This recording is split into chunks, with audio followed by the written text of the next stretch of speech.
മൂലം നക്ഷത്രക്കാരുടെ ലൈഫ് പൊതുവെ സ്മൂത്തായിട്ട് പോകാറില്ല. അവർ തകർത്താലും അവരത് കെട്ടിപ്പിടിച്ച് എങ്ങനെയായാലും തിരിച്ചു വരാൻ സാധ്യത വളരെ കൂടുതലാണ്. നിങ്ങൾ അതിൽ പെട്ട ഒരാൾ തന്നെയാണ്. നിങ്ങൾക്ക് പഴയത് വിട്ട് പുതിയ ലൈഫ് ബിൽഡ് ചെയ്യാൻ ചാൻസ് എപ്പോഴും കിട്ടും. മൂല നക്ഷത്രക്കാർ പൊതുവേ പറയുന്ന അവർ ഭയങ്കര ബോൾഡാണ്, അവർക്ക് ധൈര്യം കൂടുതലാണ്, ഇൻറ്റൻസ് ആണ്. പക്ഷെ ആരും പറയാത്തൊരു ഇടൻ ട്രൂത്ത് ഉണ്ട്, അവർ വേരോടെ ആളുകളെ നശിപ്പിക്കും. ഉറപ്പുള്ളൊരു കാര്യമാണ്, അറിയും കൂടിയില്ല.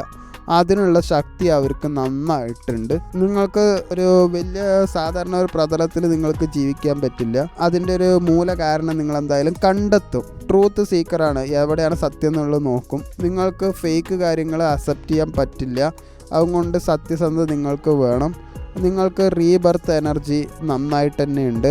ഒരു തവണ വീണാലും നല്ല സ്ട്രോങ് ആയിട്ട് നിങ്ങൾ തിരിച്ച് വരും. നിങ്ങളുടെ ഡാർക്ക് സൈഡ് പറഞ്ഞാൽ നിങ്ങൾക്ക് ടോട്ടൽ ഡിസ്ട്രക്ഷനാണ്, എല്ലാം തകർത്ത് തരിപ്പണമാക്കും. നിങ്ങൾ ദേഷ്യം കൂടുതലാണ്, ഒരു സ്റ്റേബിളായിട്ട് നിങ്ങൾക്ക് എവിടെ നിൽക്കാൻ കഴിയില്ല.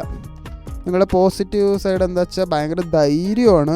ധൈര്യത്തോടെ തീരുമാനം എടുക്കാനും കഴിയും, ട്രാൻസ്ഫോം ചെയ്യാനും കഴിയും. നിങ്ങൾക്കൊരു ഗിഫ്റ്റ് എന്താ വെച്ചാൽ ലൈഫ് കംപ്ലീറ്റ്ലി മാറ്റാൻ നിങ്ങൾക്ക് കഴിയും. മാർച്ച് മാസത്തിൽ ഏതാണ്ട് തകർന്ന് തരിപ്പണായ പോലെ തന്നെ ആയിരുന്നു. കരിയറിലാണെങ്കിൽ പെട്ടെന്നൊരു ചേഞ്ച് വന്നിട്ടുണ്ടാവാം. ഇൻസ്റ്റെബിലിറ്റി, കൺഫ്യൂഷനൊക്കെ ഉണ്ടായിട്ടുണ്ടാവും. സാമ്പത്തികം നോക്കുകയാണെങ്കിൽ വിചാരിക്കാത്ത എക്സ്പെൻസ് മാർച്ച് 15 ശേഷം വന്നിട്ടുണ്ടാവാം. ലോസ്, ടെൻഷൻ, അൺസ്റ്റേബിൾ ഫ്ലോ നന്നായിട്ടുണ്ടാവാം. റിലേഷൻഷിപ്പിലും ബ്രേക്കപ്പ് ഉണ്ടായിട്ടുണ്ടാവും, ഫൈറ്റ് ഉണ്ടായിട്ടുണ്ടാവും, ഒരു സത്യം റിവീലായിട്ടുണ്ടാവും, അതൊരു ഭയങ്കര പെയിൻ ആയിട്ടുണ്ടാവും. മെൻ്റൽ സ്റ്റേറ്റ്, സ്ട്രെസ്സ്, ആങ്കർ, ദേഷ്യം, എന്തോ റോങ് ആണ് എന്നൊരു ഫീലിംഗ് ഒക്കെ നിങ്ങൾക്ക് മാർച്ചിലുണ്ടായിട്ടുണ്ടാവുക. എങ്ങനെയാണോ അങ്ങനെ തന്നെ ഇരിക്കുകയായിരിക്കും നല്ലത്.